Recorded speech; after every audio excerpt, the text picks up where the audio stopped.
So with the stock market pretty much at all-time highs, the political uncertainty and all the craziness that's going around in the world is now a smart time to be invested in the stock market. I found this article that I thought would be very useful for someone that's actually wanting to invest, for them to be able to answer this own question based off of a question to ask themselves. So I really hope that you learned something new. And if you do, please consider dropping a thumbs up and subscribing if you feel like we earned it.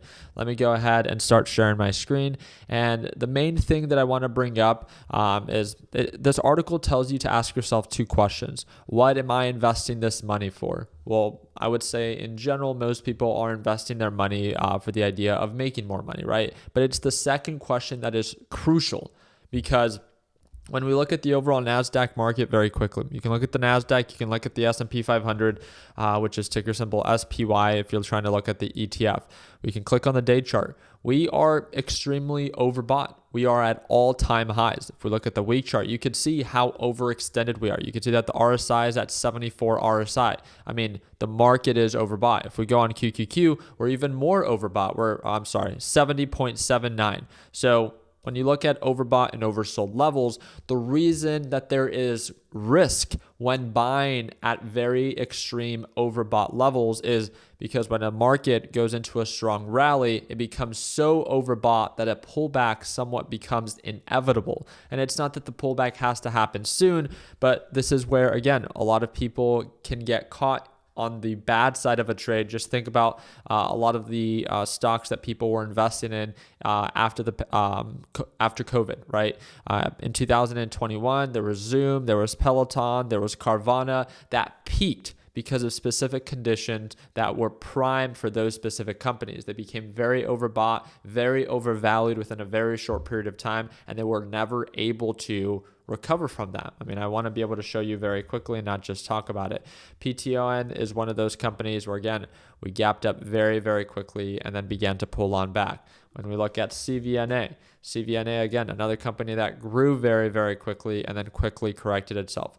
This is when you have exposure to just one stock. When you're looking at overall markets, it's a little bit different, right? Because your exposure is now to an index it's a basket of companies. The NASDAQ is NASDAQ 100, which is more of a focus with big tech. And then we have SPY, which again is the top 500 most valuable companies that's publicly traded. So this is a little bit more diversified. So this is where, again, I want you to answer or ask that question to you, is what is the time horizon of this investment? When do you need the money? Because if you're someone that's trying to make money off of this, in the formidable future where it's just in the next few months that you want to be able to see a great return, I do not know, right? Because of understanding overbought and oversold levels, if the market will still continue to rally. I mean, we've had many times where the markets rally very strong, but these pullbacks happen all the time. So the reason that this is an important question to ask yourself is, if your intention is to buy now and hold for 20 or 30 years, this article does a really good job emphasizing that. I mean, we'll think about when there was like an Ebola crisis. I mean, the entire markets dropped by 50% or a very significant amount. But now when you look at the market, you don't really even think about the Ebola crisis. Something that was so, relevant back then isn't so significant today because markets tend to focus on, it's very forward looking. It's based off of what they expect these specific companies to do in up and coming quarters. That's why guidance is so important. But I don't want to get even too into that. The biggest question just to ask yourself is, if your intention is to try to make money right now, then looking at these overbought levels, if you don't want to be able to tolerate a pullback, then maybe buying at these overbought levels isn't in your best interest. I mean, that's a very straightforward answer, right? Where, again, you have to understand that anytime that the market has a strong rally, it pulls on back, it pulls on back, it pulls on back. So if you're not in a rush to need to be invested, if you're someone that wants to focus a little bit more on, I just want to get it for a better deal, then this is where, again, you can really try to focus on just that, where investing is all about the goal of the investment and the time horizon you have until you need your money. If you need your money soon and you cannot afford a decline in value, then you should invest accordingly in areas that have minimal to zero downside. And again, those are considered oversold areas. And it's not that there's zero downside, because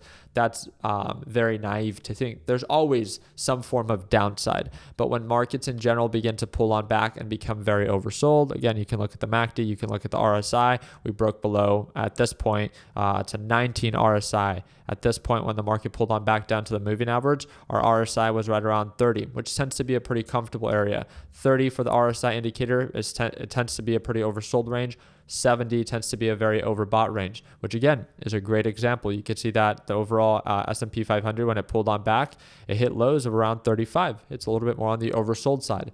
Now, if you look at the S&P 500, we're a little bit higher. I mean, we hit highs of 78, but right now we're at highs of 73. So we are a little bit more on the overbought side, something to take into consideration. So if you are someone that literally does not want to tolerate any type of decline, then buying at overbought levels just doesn't make sense. But if you have a long-term horizon and you planned on continuing to dollar cost average regardless of the time over a long period of time to these companies or to these indexes that you see a lot of value in, then at that point, we should continue to invest accordingly in assets that give us a chance to grow over time, because your intention and your time horizon is so different. And I think that was so beautifully said, where it's not just about overbought and oversold levels, but it's about your intention and how much time you want to give yourself to experience this growth. Because if you're not in a rush and you want to be more calculated with your entries and your exits like I prefer to do, then again, at that point, I want to make sure that I don't buy NVIDIA when it's at all-time highs and when markets are at all-time highs. I would rather stay patient, wait for these pullbacks to present themselves, and when it's a little bit more on the oversold side, I then begin to take advantage of what I view to be a good deal. Again, it's not that there's still no risk, because markets can still drop, but I do my part in taking advantage of what I view to be a sale. And if you can tolerate the time that it's going to take for those markets and stocks to recover, then again, that's where you can make money on these upswings. So again, it's all about your intention. Do you want to do this for a number of years, or would you rather be patient, wait for these pullbacks, which again, take months for them to even present themselves? But once they do, that's when you can begin to buy in and dollar cost average on the way up to make money, as again, the markets tend to be very bullish over a long period of time. So I hope that this video somewhat answers your question in a way that you can ask yourself based off of what your intentions are. If you are someone that cannot tolerate any form of decline, then buying at overbought levels long term just does not make sense. But if you're someone that can, and your intentions is to invest for a very long period of time, then again, maybe buying as time goes on isn't something that you take into consideration too much, because you're very forward looking when it comes down to your investments. Again, I do want to remind you guys that I do trade live every morning, and it's designed for complete beginners. I do this every single morning right at market open. You get to see all of my good trades and all of my bad trades. It's my Learn Plan Profit group, and it's the second link in the description down below. It's 50% off, and if you sign up today, you can watch me trade live as soon as the market opens tomorrow, and it's 50% off right now. That's $250 off. It's our biggest sell, and yes, it's a one-time payment, lifetime access, and you get to watch me trade live every single day. So if you have any questions about that, feel free to ask me down below. And other than that, I hope that earned your thumbs up. Please consider subscribing, and feel free to share this video with someone you think would benefit from it. Like always, let's make sure that we end the year on a green note. Take care, team.